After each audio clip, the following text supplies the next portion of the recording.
Hey folks, JSAT here, and welcome to the first Today I Learned in over a year. We're going to investigate how backstabbing works for Shade. So if you play a lot of Shade, or you like Shade, you're going to pick up a ton. Even if you don't, I guarantee you're going to pick up something that you didn't know that's transferable to your gameplay with a little bit of thought. Alright, let's jump right in it. I had a lot of misconceptions, but with the help of some code review, some modding to visualize that code, and some good old-fashioned vermin science, we're ready to talk about what it means conclusively. I'm going to tell you what does not affect it immediately, which a lot of people probably think it does. I was at least for one of these, at least one of them for one of these. I thought that which angle your attack moved mattered, right? So you need to make sure that the weapon impacts in his back. The weapon impacts in his back. So I'm over here, and I got a strike that goes from right to left, and if I get myself right here, it'll hit him in the back and it'll backstab.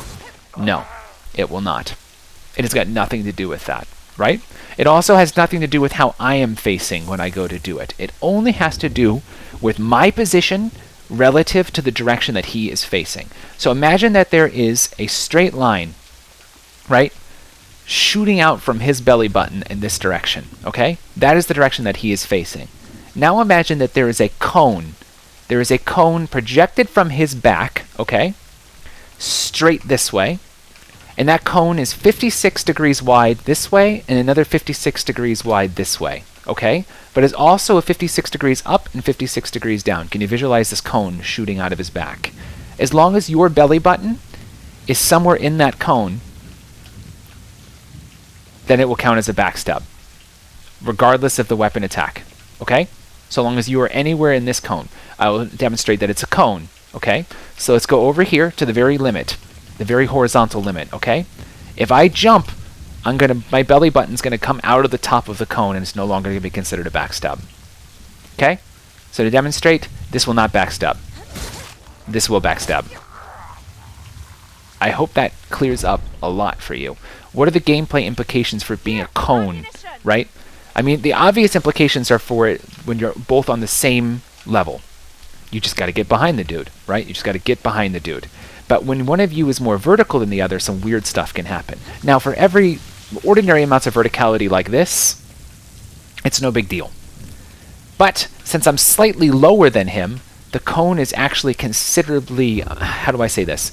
That I can only be, I have to be more precise. You have to be more precise if there's an elevation difference. But it gets really, really ridiculous if they're straight above you, or straight below you, or near it. Okay? That means, now, even though it looks like I'm right under him or behind him, I'm not standing in the cone. And even if I jump, I can't get a backstab. At this angle, I can never get a backstab, ever. Okay? I'd have to be all the way back here and with like, I don't even know, like a giant pole arm. Then I could poke him in the backstab. But it'll never work. So when you're directly above or directly below something, don't even bother. You're never going to get a backstab. If you're at a small elevation difference, you absolutely can get a backstab, but you have to be more careful to be right behind them. All right, let's get my buddy Dan over here. Hi, Dan. Hey. So he's going to help us test what happens with staggering. So the reason this is very important is when monsters stagger, they do all sorts of animations, and most of those animations do not line up with what they're actually doing, right? Remember that invisible line that's poking out of their belly button, pointed in the direction that they're going, that they're looking? Even when they're on the ground rolling around, in most cases, that direction is not changing, and therefore the cone is not actually turning.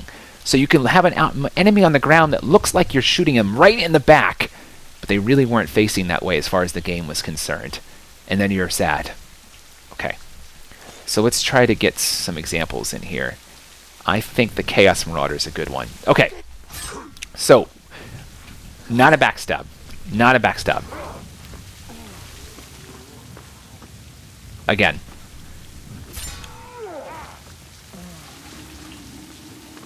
Let's try it again.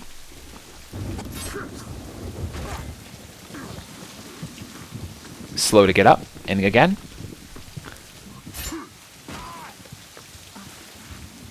Okay.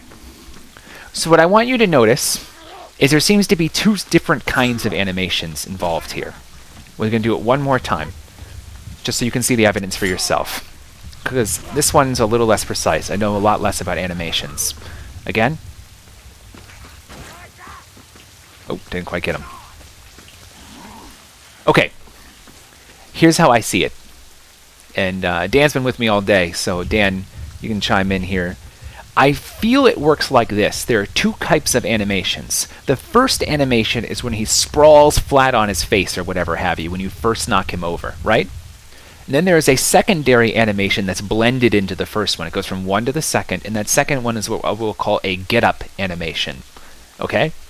During the sprawling animation, he does not turn whatsoever, right? So initially, the Marauder, don't do it quite yet, is facing me. Dan will sprawl him straight on his face, and he will not turn at all until he's in his get-up animation, and then he does do his turn. And I believe that the sprawl animation actually is turning. Not instant. I believe it is a turn. We probably could come up with some code to test this. But anyways, essentially, what that means for shade is as follows. Anytime someone staggers something, at first, when it first sprawls, it's not going to turn immediately. But then, as it's in its get-up animation, it'll get up to face the direction of whatever the stagger source was. So, again, one more time. He will stagger him. As soon as he started getting up, it triggers. Okay? One other thing I think I'm noticing is if you stagger him after I've already staggered him, as opposed to doing it right away, go ahead. So right after I block, go ahead and push him. Oop. One more time. Yeah, it seems somewhat inconsistent. So the bottom line is you have to be very careful of enemies that are in a prone position. Just by glancing at them, you can't tell which way they're facing. When they first get sprawled, they're still facing the same direction, but as they get up, they turn during the get up. So it's difficult. It's difficult, and you have to think about it a little bit. So, for example, if I was standing next to the Foot Knight or something, and he pushed and then shouted and knocked something on its back, like this. Look at that. Look at all these animations where it looks like his back is facing me. Again. Look at that. It so looked like his back was facing me, but it never, ever, ever was. But now, if I'm over here, go ahead. No matter what it looks like, even though literally his feet were facing me, he never actually turned. Is that okay? Okay. Is it me, or is this quiet more worrying than the noise? I hope that wasn't more harm than good, but I think you're following me. So let's pull out the Rat Ogre, okay? So we brought Foot Knight, and we got some purple stuff, so we can knock around an Ogre a little bit and see what that looks like. You ready? Yep. What were the odds? Okay. I think you probably saw the same behavior. At first, the Ogre's like, ugh, I'm lurching forward, right? That's kind of that sprawling animation, where he doesn't turn. And then he has that kind of portion where he starts getting himself in control of his motion again, and he turns during that portion. So again.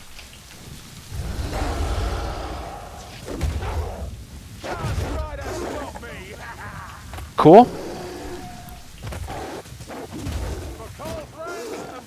Okay.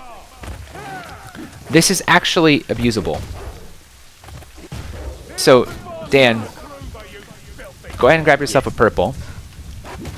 Here's my thought for you, okay? Grab yourself a purple. I want you to stagger him, and then do your best to come around side of him. Okay? Okay. So he's going to, at first, be in that sprawl animation where he can't do anything. Okay? And then he's going to turn to face you. Right? And then he'll attack. So there should be a delay. After he's done being staggered, he's going to turn and then attack you. Is that okay? Yeah. Okay. So try to get to his side. He'll turn, and then he'll face you. Do you see the turn? Okay.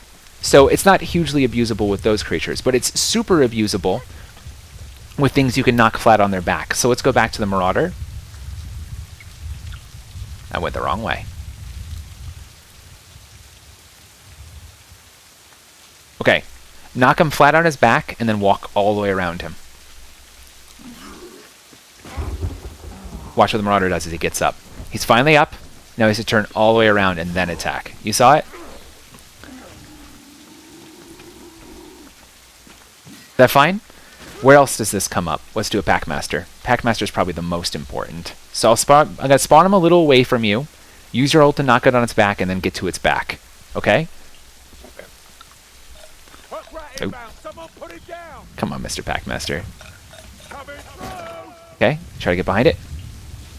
It's going to get up, turn, and then hook. You saw it? Okay, this time repeat, but stay right in front of it.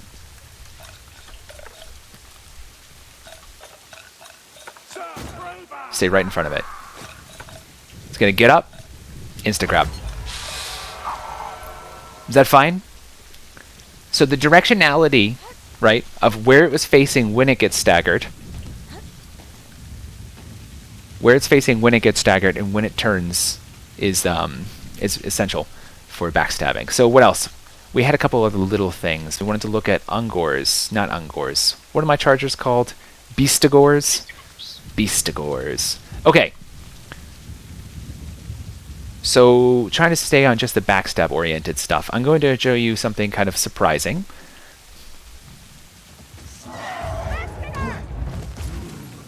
Okay. So for Bestagors, and we'll let him go ahead and charge Dan as well. So Dan, you can stand here. I'm gonna let it like dodge it, right? Dodge it. Okay.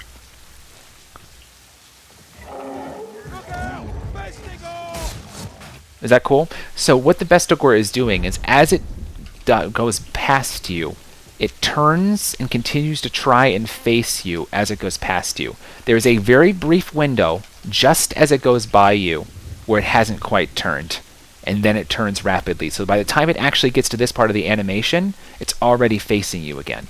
So what you'd like to be able to do with the shade is catch him right in the back like that, right? Right in the back, that brief window where he goes by you. But if you're too late, like if you try to do it in a reasonable amount of time, he's already facing you again. And if you try to use your Cloak of Mist to get that invis... Oh, you're not going to do it for me? If you do it even slightly too soon, he immediately starts charging, which is rather interesting. Is that okay, guys? I think we had one other little thing to discuss. Ah, yes. Last thing. So, when a unit is attacking you, you see this most absolutely with the troll.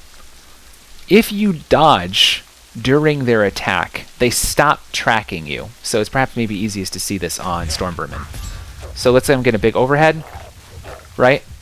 They stop tracking you if you dodge in the animation. So is this abusable? Yes.